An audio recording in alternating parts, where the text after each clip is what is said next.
And now to get a better understanding of the hantavirus, we've got Dr. Emily Abdoler with us live this morning. Thanks so much for joining us, Doctor. Thank you for having me. Yeah, excited to discuss this. Many people have questions following the news of the outbreak on that cruise ship. Should people be concerned about what's happening here?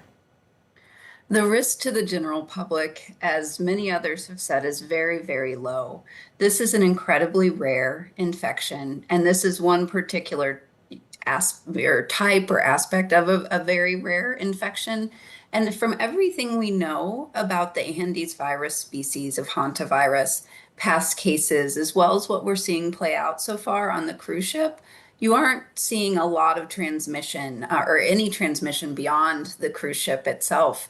It's really from what we know of this infection in this aspect with the Andes virus species, it takes prolonged close contact in most cases for the infection to spread. And I think you can see that playing out in the fact that there were 140 some people on the cruise ship, and to date we only know about 11 cases, and all the rest of the individuals are being very closely monitored.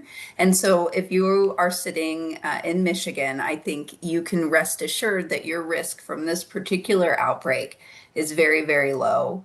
It is important to think about the risk to the hantavirus that we have in the United States, but that only comes from exposure to rodent droppings.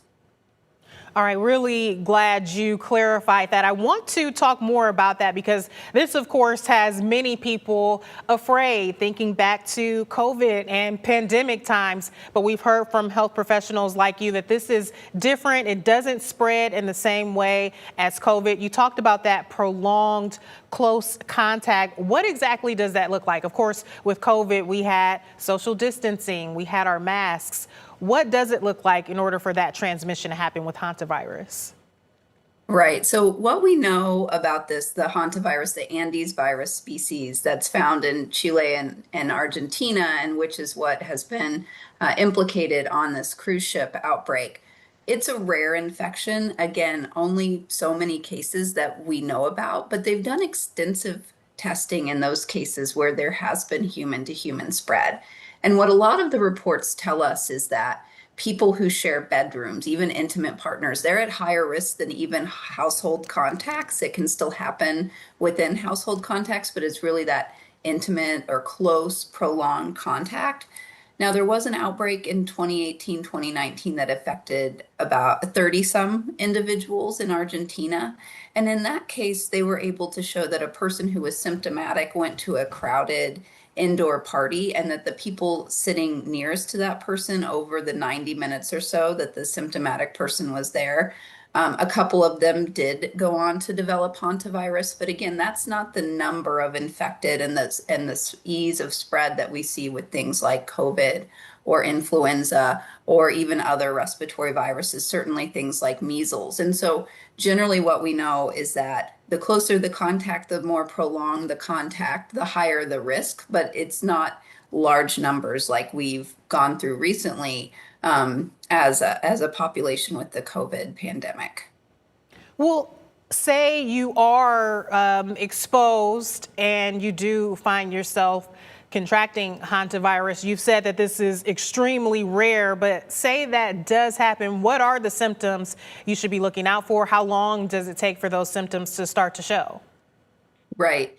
So regardless of where you contract hantavirus in the Americas, so we're talking about the hantavirus species that we have in the United States, as well as the ones that we see in South America.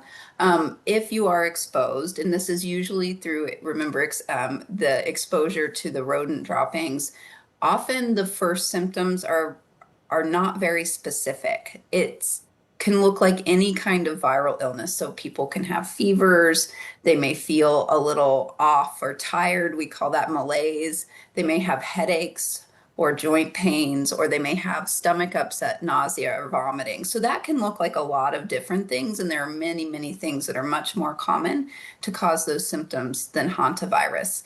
It's after that first phase, which we call the viral prodrome, that people can then develop the severe respiratory symptoms that are indicative of the hantavirus pulmonary syndrome, which is the severe manifestations of hantavirus in the Americas, in the United States, and in South America.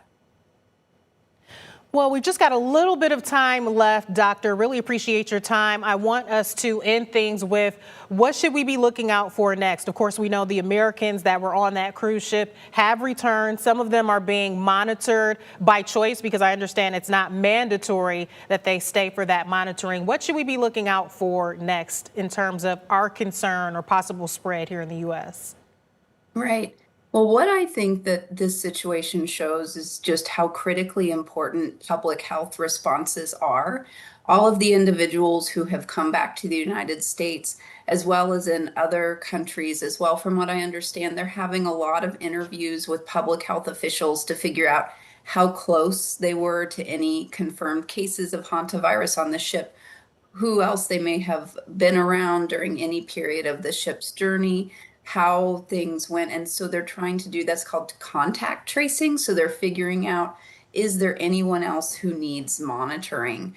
The issue with hantavirus is that the incubation period is long, meaning the time from when a person can be exposed to the time they develop symptoms up to 6 weeks.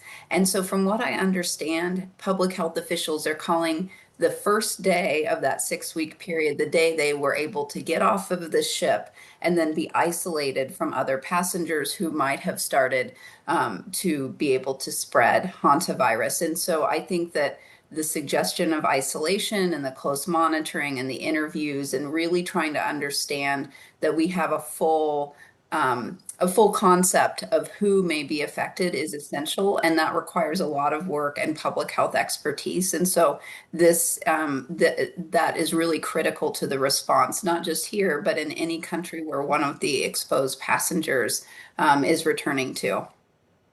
Dr. Emily Abdoler with the University of Michigan Medical School, really appreciate your time this morning. Thank you. Thanks for having me.